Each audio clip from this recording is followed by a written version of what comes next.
En fait, la passion n'a pas de limite.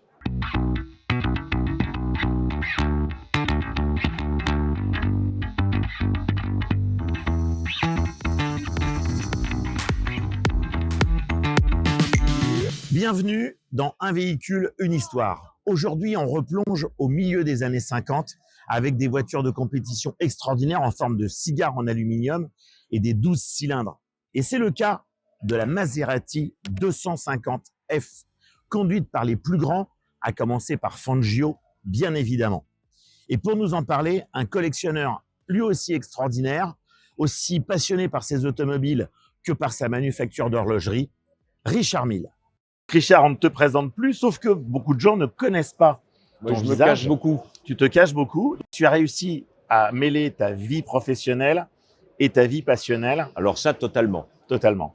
Totalement. Bon, D'ailleurs, moi, je dis toujours que les montres Mille ne seraient pas ce qu'elles sont sans cet amour de la voiture. J'ai toujours acheté des voitures depuis tout le temps. D'ailleurs, j'ai un problème, c'est que j'arrive pas à en vendre une seule. alors là, on est devant une voiture absolument exceptionnelle, évidemment. La 250F de chez Maserati. Ça, c'est une voiture. Ça va être compliqué de dire tous les pilotes qui ont piloté cette voiture parce Non, que mais bon, entre autres, c'est vrai. Alors, elle n'a pas gagné de course, mais c'est quand même Fangio l'a celle-ci, pilotée. oui, celle-ci, mais Celle-ci. voilà.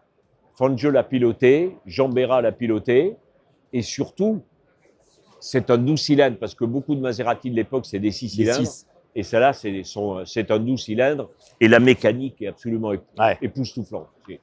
C'est une beauté, c'est une architecture à couper le souffle. Très émouvant à voir ça, tu vois.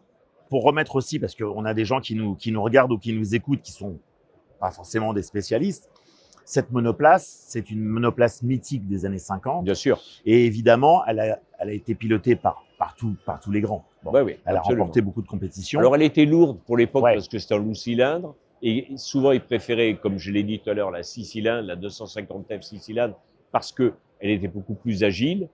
Mais celle-là est une merveille. Alors évidemment, cette voiture-là, elle n'est pas pour les 24 heures du Mans actuel, elle est forcément Non. pour le Mans classique. Eh, Mais voilà, elle fait partie de toutes ces voitures qui sont bien sûr éligibles et qui peuvent courir au Mans classique. exactement. Quel est ton rapport personnel avec une voiture comme celle-ci? On a tous connu cette merveilleuse époque de ce qu'on appelait les cigares. Et c'est vrai que le style de ces voitures est absolument unique. On trouvait ça Maserati, Ferrari, Bandball, Bien sûr. toutes les BRM, toutes les marques de l'époque. Et ce sont des lignes qui représentaient le symbole de la course. Ouais. Euh, On est vraiment sur cette époque d'ailleurs assez courte parce que le style des voitures de course a finalement évolué Ouais, souvent exactement. et rapidement. Ouais. Là, on est vraiment sur les années 50. ouais, C'est le absolument. stéréotype total des années 50. Ouais, absolument. D'ailleurs, bon, c'est quand même une époque, on le voit. Tu vois, tu avais le réservoir ici. C'était quand même assez rustique à l'intérieur. Pour mener ces voitures à des vitesses folles et passer les vitesses, freiner, etc., etc. Bon, je te parle pas de la sécurité. Et ils étaient tous en pleine conscience de ce qu'ils risquaient, mais c'était cette passion qui était totale. Et c'est vrai. Et ils couraient dans toutes les conditions qu'on peut imaginer, la pluie, le brouillard, le machin.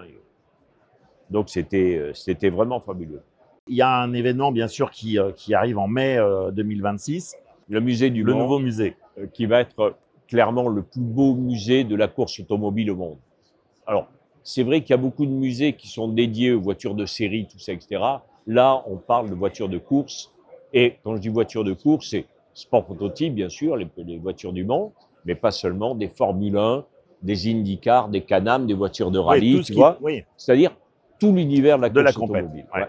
Le circuit du Mans est le circuit le plus célèbre au monde. Évidemment. Mais il y a beaucoup de Français qui C'est n'en la ont pas légende conscience. totale. Alors que, je crois, 2023 ou 2024, le circuit du Mans était consacré, dans l'émission Stéphane Bern, comme le monument préféré Bien des sûr. Français. Bien sûr. Et en fait, on le voit, les gens viennent du monde Mhm. entier, du Japon, des US, Amérique latine, etc., voir ce circuit qui est vraiment mythique. Je veux dire, tout le monde le sait, il y a Le Mans, il y a Indianapolis, Monaco, et ça fait partie de la trilogie, de la grande trilogie. Incontournable. Ouais. Et Le Mans, c'est le mythe total. Merci Richard.